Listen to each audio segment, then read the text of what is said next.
권선징악, 아득히 먼 옛날 이야기부터 오늘날에 이르기까지 권선징악이라는 테마는 수많은 콘텐츠에서 사랑받아온 플롯입니다. 하지만 언젠가부터 우리는 착한 주인공만큼이나 눈길을 끄는 빌런에 열광하기 시작했죠. 그리고 여기 우리가 주목해야 할 빌런이 하나 있습니다. 넷플릭스 드라마 킹덤 속 인물인데요. 여러 주요 인물 중 김혜준 씨가 맡은 배역만 이름이 없습니다. 개비 조 씨. 그녀의 배역명처럼 역사적으로 여성은 본명까지 기록된 경우가 드물었습니다. 개비 조 씨와 같이 대부분이 성씨로만 기록돼 있는데요. 하지만 그를 깨고 자신의 이름 석자를 확실하게 새긴 여인들이 있습니다. 밤늦게 보는 궁금한 이야기. 오늘의 주제는 역사 속 한무파탈, 악녀들의 재테크입니다.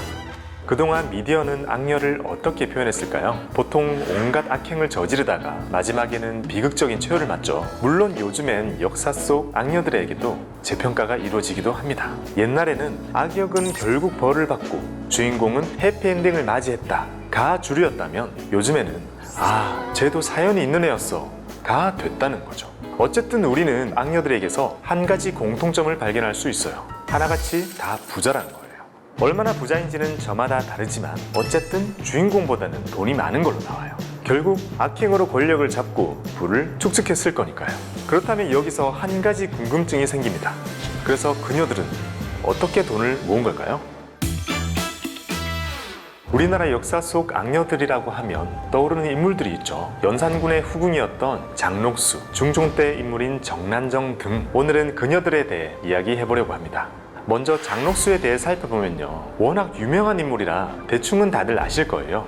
폭군으로 유명한 연산군의 후궁이죠. 연산군에게 엄청난 사랑을 받아 그 시대를 다룬 작품에서는 반드시 등장하는데요. 그래서인지 각종 미디어에서는 대단한 미인으로 그려지지만요. 사실 장록수는 연산군보다 나이가 많은 것으로 추측되며 외모가 그리 뛰어난 편은 아니었다고 해요. 단 엄청난 동안이었다는데요. 특히 연산군을 마치 어린아이처럼 다뤘다고 하니 당시 여인으로서는 상상도 할 수 없는 일들을 했던 거죠. 어쨌든 장록수는 후궁이 된 이후에 엄청난 재물을 축적하는데요. 장록수의 재테크 방법은 이른바 왕테크라는 거. 연산군은 장록수의 말이라면 뭐든지 다 해줬다고 합니다. 장록수가 노비를 달라 하면 노비를 주고, 땅을 달라 하면 땅을 주고, 집을 달라 하면 집을 준 거죠. 달라면 달라는 대로 다 주니까 얼마나 남는 장사입니까? 이런 재테크가 또 어디 있겠어요. 장록수는 후궁으로서의 승진 속도도 빨랐어요. 입궁 직후인 1502년에 종사품 수건이 되고 1503년에 1년 만에 종삼품 수경이 됩니다. 이게 얼마나 빠른 승진이냐면 그 유명한 장희빈도 숙종의 승은을 입은 지 거의 6년이 지나 수건이 되었어요. 이걸 보면 장록수는 그야말로 계속 진급을 한 셈이죠. 그리고 실록에 따르면 수경이 된 바로 다음 해에 뜬금없이 무명 500필을 하사하는가 하면 같은 해 장록수의 자택 주변에 있는 민가를 다 헐어버리고 집을 넓혀주기까지 해요. 이때 무명 500필이 얼마나 되는 재산이었는가 하면요. 조선시대 중기에는 이 무명, 즉 면포가 쌀과 함께 거의 화폐처럼 통용이 되었다고 해요. 현재 가치를 추정하면 약 25,000원에서 5만원 정도라고 합니다. 그럼 한 필이 5만원이라고 쳤을 때 무명 500필이면 2,500만원입니다. 그러니까 연산군은 뜬금없이 장록수에게 2,500만원을 줬다는 거예요.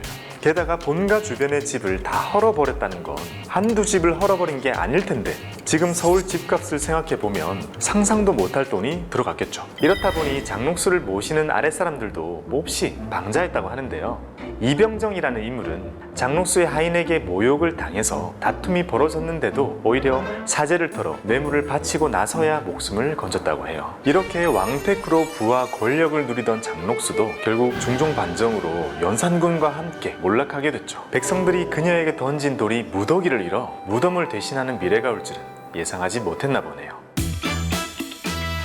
장록수의 재테크가 연산군을 등에 업은 왕테크였다면 정난정의 재테크는 바로 다음 왕인 중종의 왕비 문정왕후를 등에 업은 대왕대비테크라고 할 수 있습니다. 정난정은 중종, 명종시대 권력자였던 윤원형의 첩이었는데요. 문정왕후가 바로 윤원형의 누나입니다. 윤원영에게 지극히 사랑을 받았던 정난정은 정실 부인을 내쫓고 정경 부인 자리까지 차지하게 돼요. 유교 국가였던 조선에서 첩실이 정실을 내쫓고 외명부 정일품 정경 부인이 된다? 이것만 해도 엄청난 파문이거든요. 윤원영과 정난정 부부가 이럴 수 있었던 것은 문정왕후가 뒷배경이 되어준 덕분이었어요. 어린 명종이 즉위하고 문정왕후가 수렴청정을 하면서 권력의 실세가 됐거든요. 그렇다 보니 친동생인 윤원영과 정난정도 덩달아 권세를 누렸어요. 이때 정난정이 어떻게 대왕 대비 태클을 했는지 살펴보면 장록수 저리 가라예요. 뇌물을 바치려는 사람이 줄을 선 것은 뭐 기본 옵션이고요. 마치 돈의 걸신이라도 들린 것처럼 재물을 모았다고 해요. 당시 왕궁을 제외한 일반인의 집은 99칸을 넘을 수 없었다고 하는데요. 이들 부부의 저택은 주변 집들을 사들이고 이어붙여 수백 칸이 넘었다고 합니다. 현대 시대로 추측을 해보자면요. 국토교통부에서 공개한 2021년 공동주택 공시가격을 보면요. 청담동의 더 펜트하우스가 약 163억으로 1위를 기록했다고 합니다. 만약에 그 시대에 이런 자료가 있었다면 아마 윤원영, 정난정 부부의 집이 1위가 아니었을까 싶네요. 게다가 이런 대저택이 10채가 넘었으며 창고와 곳간에는 재물이 가득했고 정난정과 윤원영의 재산이 나라 재산보다 많다는 소문까지 있었다고 하니 끌어모은 돈이 천문학적인 수치였겠죠. 정난정의 탐욕과 사치는 끝이 없었다고 하는데요. 옛날에는 우유가 너무나 귀한 음식이어서 왕도 마음껏 먹을 수 없을 정도였다고 하는데요. 그런데 정난정은 이 우유를 노비들에게까지 실컷 먹게 하는 등 사치가 상상을 초월했다고 합니다. 하지만 정난정의 권세도 영원하진 못했어요.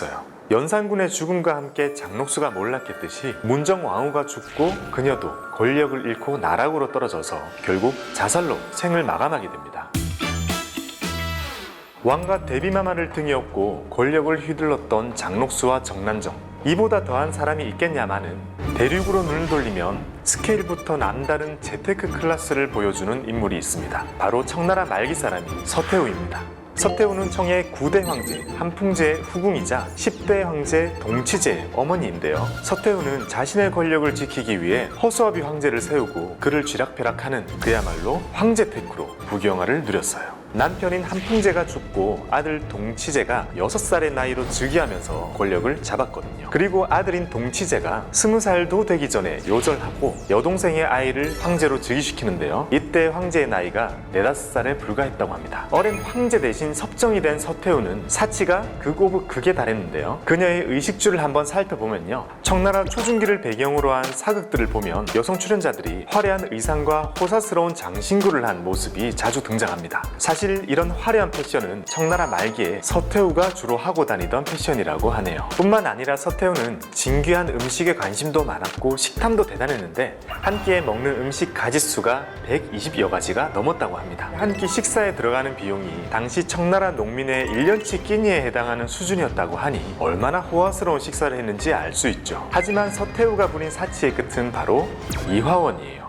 이화원은 현재 중국 베이징에 있는 황실 정원인데요. 그 면적만 2.9제곱킬로미터로 약 87만 평에 달하는 엄청난 크기예요. 우리나라 여의도 면적이 바로 87만 평입니다. 이 정도면 이화원이 얼마나 큰 규모였는지 감이 오시나요? 서태후는 이 이화원을 별궁 삼아 여기서 거주하며 온갖 사치와 향락을 누렸는데요. 별궁을 지은 것이 왜 문제가 됐냐면 청나라 말기 국군이 쇠했던 시기에 은전 3천만 양을 쏟아부어 별궁을 지었다는 건데요. 무려 청나라 1년 예산의 30%에 달하는 수치였다고 해요. 2020년 중국 정부가 책정한 1년 예산이 한화로 약 5,900조 원인데요. 30%면 1,770조 원에 달하는 액수예요. 거기다가 이 돈이 국방 예산을 횡령한 것이라는 설도 있습니다. 서태후의 사치 수준이 어땠는지 알만한 대목이죠. 이렇게 서태후는 수십 년 동안 그야말로 황제 테크를 아주 톡톡하게 했어요. 하지만 무소불위의 권력을 누리던 서태후의 부귀영화도 세월과 노령 앞에서는 장사가 없었습니다. 3살짜리 선통제를 12대 황제로 세우고 꼭두각시로 부릴 생각을 하던 그녀는 묘하게도 11대 광서제가 사망한 바로 다음날 생을 마쳤는데요. 그리고 서태후는 스스로도 올바른 삶을 살았다고 생각하지 않았던 모양인지